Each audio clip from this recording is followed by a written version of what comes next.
ओम नमो भगवते वासुदेवाय। ओम नमो भगवते वासुदेवाय। ओम नमो भगवते वासुदेवाय। नारायणं नमस्कृत्यं नरं चैव नरोत्तमं देवीं सरस्वतीं व्यासं ततो जायमुदीरयेत्। शृण्वतं स्वकथा कृष्ण पुण्यश्रवणकीर्तनः। हृदयन्तस्तु ह्यवादानि विदुनति सुधिशतं। नष्टप्रयेषु अवद्येषु नित्यं भगवत् सेवया भगवती उत्तमश्लोके भक्तिर्भाविति नैष्टिकी। मुखं करोति वाचालं पङ्गुलङ्घयते गिरिं यत्किपातमहं वन्दे श्रीगुरुदीनतारिणं परमानन्दमाधवं श्रीकृष्णचैतन्यईश्वरम्। Hare Krishna everyone. Today's chapter, Srimad Bhagavatam, Canto 4, Chapter 9 and Text 25. This canto is basically called the creation of the fourth order, and this chapter is chapter 9. It's called Dhruva Maharaj Returns Home. Text 25. ततो गन्तासि मत्स्थानं सर्वलोक नमस्कृतम् उपरिष्टादऋषिभ्यस्त्वं यतो नावर्तते गतः. Translation by Divine Grace Srila Prabhupada. Srila Prabhupada ki jai. The personality of God had continued to remind you, Dhruva, after your material life in this body, you will go to my planet, which is always offered obeisances by the residents of all other planetary systems. It is situated above the planets of seven rishis, and having gone there, you will never have to come back again to this metal world. Purport. In this verse, the word Navartati is very significant. The Lord says, He will not come back to this metal world, for you will reach Matstanam, my abode. Therefore, Dhruvaloka or the pole star is the abode of Lord Vishnu within this metal world. Upon it, there is an ocean of milk, and within that ocean, there is an island known as Shatadipa. It is clearly indicated that this planet is situated above the seven planetary systems of the rishis. And because this planet is Vishnuloka, it is worshipped by all other planetary systems. It may be questioned here what will happen to the planet known as Dhruvaloka at the time of dissolution of this universe. The answer is simple. Dhruvaloka remains like other Vaikuntha lokas beyond this universe. Srila Vishwanath Chakravarti Thakur has commented in this connection that the very word Navartati indicates that this planet is eternal. Text 26. Maitreya Vacha iti architah sa bhagavan adidishyat manah padam balasya pasayato dhama swam agat garuda. Translation. The great sage Matteo said, after being worshipped and honored by the boy Dhruva Maharaj, and after offering him his abode, Lord Vishnu on the back of Garuda returned to the abode as Dhruva Maharaj looked on. Purport. From this verse, it appears that Lord Vishnu, our Dhruva Maharaj, the same abode in which he resides. His abode is described in Bhagavad Gita, Yadgatvan Nivatante Tadham Paramang Mama.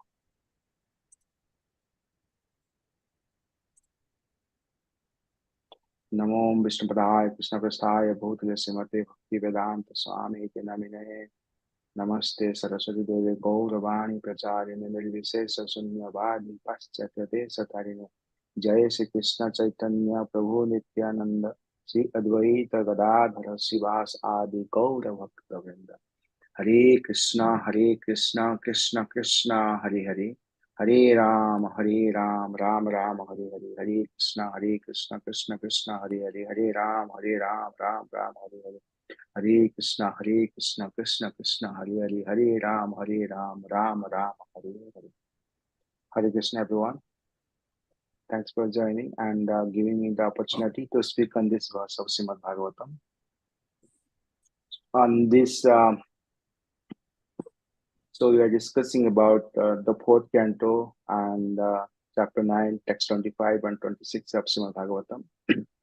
So if you look at the broader picture of the fourth canto of Srimad Bhagavatam, basically the fourth canto describes four types of bhakti yoga.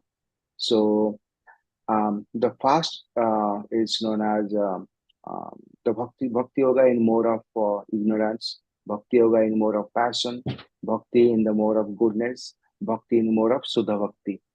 So if you take the examples, the stories narrated like this, so Daksha Prajapati represents the bhakti which is in more of ignorance. So we already discussed about the pastimes of Daksha Prajapati and Lord Shiva. And then we are discussing right now about Dhruva Maharaj, which Dhruva Maharaj's devotion is considered as initially was the devotion was more of passion, and then later on we'll understand that how his devotion from more of passion becomes Sudha Bhakti. So then we'll in future we'll going to read about Prithu Maharaj in the coming future chapters. Prithu Maharaj's devotion was considered as more of goodness, right? And the end of this fourth canto, we'll read about the Prachetas. Lord Shiva will teach them, the devotion. So their devotion also considers as Sudha Bhakti, So that's why the Srimad Bhagavatam, the fourth canto of Bhagavatam, we saw it describes the four kinds of bhaktis as we discussed just now. Okay, so in the entire Srimad Bhagavatam, Dhruva Maharaj's episode is one of the most important. The entire episode spans through 5 chapters. Like we read the pastimes of Dhruva Maharaj from the chapter 8 to chapter 12 of the fourth canto, beginning with Dhruva Maharaj, who was just 5 years old child, hurt by the bitter words of his stepmother and leaving home for performing austerity in the forest to attain a position greater than his great grandfather. His successful completion of tapasya on the instruction of his guru, Sri Narada Muni, taking the last beautiful darshan, returning home, ruling his father's kingdom, and then again fighting against the Yakshas for killing his brother. All the ways to winding up his stay in this world by performing severe austerity and remembering the Lord and going back onto the Godhead. So then Dhruva Maharaj's demands for seeing the Lord were materialistic, but upon seeing the Lord, he offered his prayers in the mood of pure devotional service. On hearing such sentiments from his pure devotee, the Supreme Personality of God had answered, "My dear Dhruva, I know your desire and your ambitions. I shall fulfill them all." Actually, Dhruva was very much afraid that his material desires would hamper him in attaining love of God. But the Lord assured him that he would not deviate from love of God, and that is his desire would go. That is his desire also be fulfilled. I shall. So the Lord replied that I shall hour you the glowing planet known as pole star. The Lord said, which will continue to exist even after the dissolution of the universe at the end of the millennium. No one has ever ruled over this planet because that planet's Lord resides there, which is this planet Polestar, which is surrounded by all other the planets, which is surrounded by all the solar systems, planets and stars. The demands that Dhruva made in the beginning were childish. Yet, as a father fulfills the demands of his child, the Lord offered this unique, imperishable planet to Dhruva Maharaj. In asking the material things from the Supreme Personality of Godhead, Dhruva compares himself to a person who wins the favor of a very rich man and is offered whatever he would like, but foolishly asks for only a few grains of rice. Dhruva, Dhruva most beautifully expresses his position when he says, I came into this forest just looking for a piece of broken glass, but instead I have found a great jewel in you, my dear Lord. And now I am completely satisfied. I do not want anything. Dhruva finally desired simply to be a servant of Krishna. But for his part, the Lord wished Dhruva to take a spiritual planet within this universe and be its and rule that particular planet. So everyone know. So Chaitanya Mahaprabhu allowed to listen the pastimes of Dhruva Maharaj and Prahlad Maharaj over again and again. Such is the power of these transcendental stories. And what is the common in these two stories, Dhruva Maharaj and Prahlad Maharaj? The common fact is both are in the 5 years of old when they perform that strong devotion to the Lord. And so these are the considered as the Dhruva Maharaj before seeing the Lord. He had the four desires. So when Dhruva Maharaj factually saw the Supreme Personality of Godhead, there was no question of a revengeful attitude towards his stepmother, nor any aspiration to lord it over the material world. But the Supreme Personality of Godhead is so kind that he knew that Dhruva Maharaj wanted this. Speaking before Dhruva Maharaj, he used the word Vedaham because when Dhruva Maharaj demanded material benefits, the Lord was present within his heart and so knew everything. The Lord say always knows everything a man is thinking. This is confirmed in Bhagavad Gita. Vedaham samtitani vartamanam jajama. So the Lord then fulfilled all Dhruva Maharaj's desire. His revengeful attitude towards his stepmother and the stepbrother was satisfied. His desire for a more exalted position than that of his grandfather Lord Brahma was also fulfilled. And at the same time, his eternal position in Dhruvaloka was fixed. Although Dhruva Maharaj's achievement upon eternal planet was not convinced by him, Krishna thought, what will Dhruva do with an exalted position within this material world? Therefore, he gave Dhruva the opportunity to rule this material world for 60,000 years with unchangeable senses and the chances to perform many great sacrifices and thus become the most reputed king within this material world.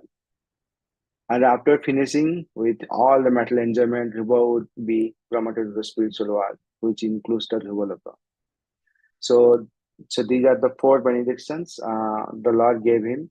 The first, he gave him the, uh, you know, to rule this material world for 36,000 years, because that was his desire to rule this material world.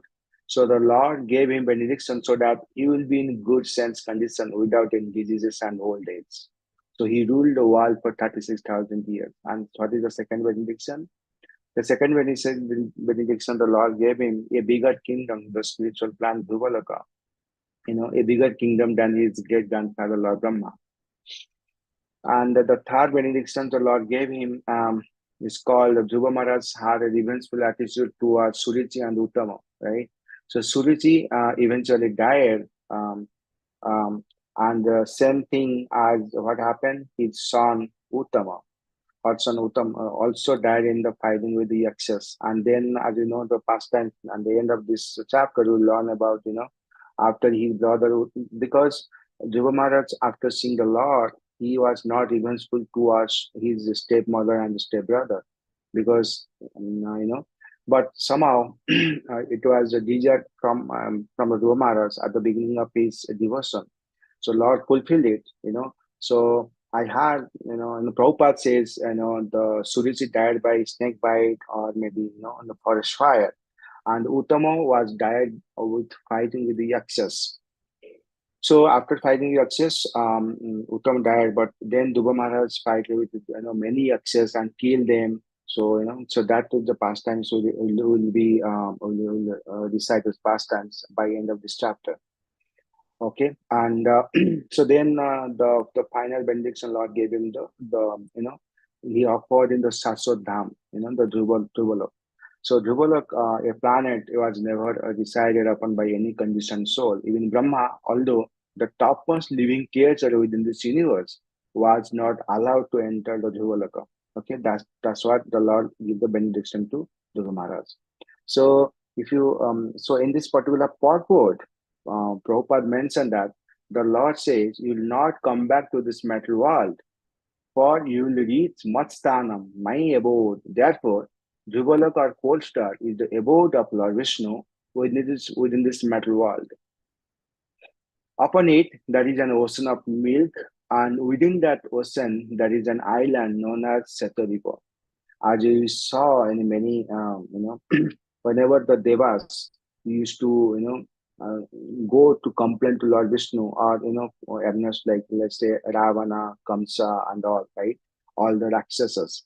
So what they used to go to Satadip with the and they stand one side of the milk ocean, okay, because even they do not enter to the Satadip, but they stand one side of the milk ocean, and from there Lord Brahma used to pray to Lord Vishnu. And what happened in response? So after all the devas, all the demigods prayed to Lord Vishnu to descend to this material world. So Lord Vishnu, how communicate with Brahma? Sometimes he communicates through the heart. So he gives the instruction to Lord Brahma in heart. So that's the Satori they used to go. All the demigods used to go for praying to the Lord. So it is clearly indicated that this planet is situated above the seven planetary system of the rishis, and because this planet is Vishnu Loka, it is worshipped by all planetary systems. The pole star, which is planet of Maharaj Dhruva, constantly shines as the central pivot for all the stars and the planet. So, as you know, I was I was reading some lectures and some, uh, you know, in the Bhagavatam, it's mentioned the Dhruva planet is basically it is 3 miles away from sun planets. Maybe on different Puranas. I was reading in a lecture and I saw this one. So Dhruva planet basically it is 3 millions miles away from the sun planet. the the polar star of the universe and the circle therefore is called the Shisumara circle. That is whenever night sky you can see a circle kind of shining lights. That is also known as the Shisumara circle or the Dhruva planet. And therein the local residential planet of the personality of God, Sri Vishnu, is situated. Each and every planet within the universe travels at a very high speed. From a statement of Srimad Bhagavatam, it is understood that even sun travels 16,000 miles in a second. The sun planet travels 16,000 miles just in a second. So that's the orbit around the pole star. And from the Brahma Samhita, we can understand that the sloka Yakshakshuri Eva Savita, and so that the sun is considered to be the eye of the Supreme Personality of Godhead, Govinda, and it has a specific orbit within which it circles. Similarly, all other planets have their specific orbits, but together all of them encircle the pole star or the Dhruvalaka, where Dhruva Maharaj is situated at the summit of the 3 worlds.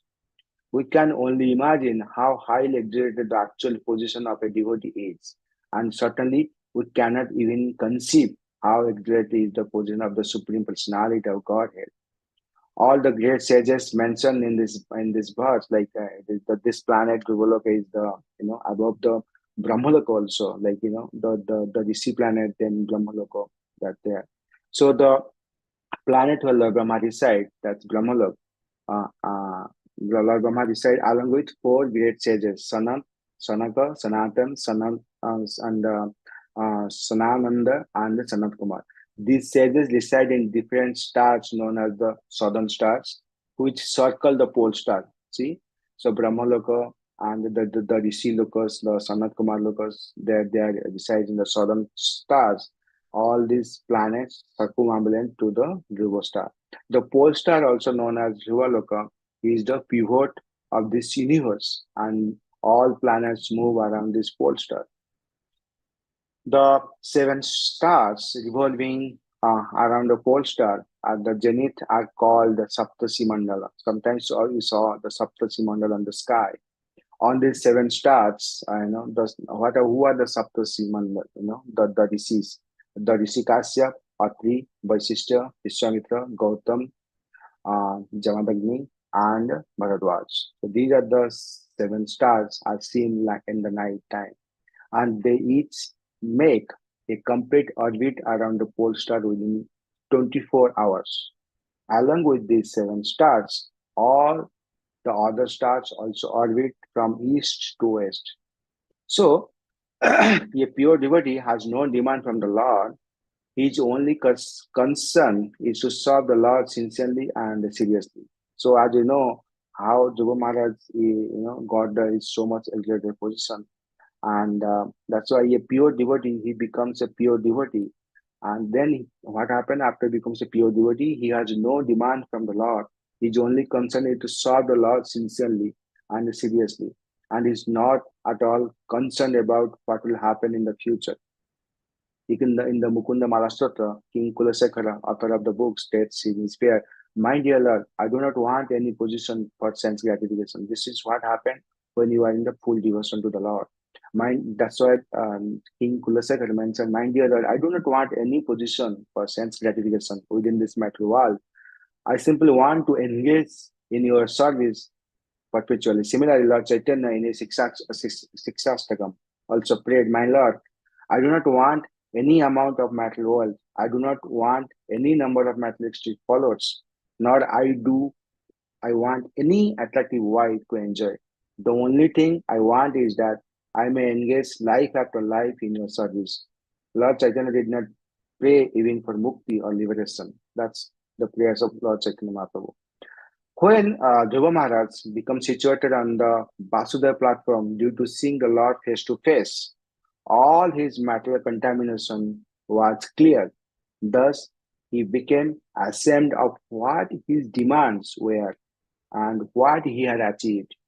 He was very much ashamed to think that although he had gone to Madhuban for tapasya or the austerity and giving up the kingdom of his father, and he had gotten a spiritual master like Narada Muni, he was still thinking of a revenge against his stepmother and wanted to occupy an exalted post within this material world.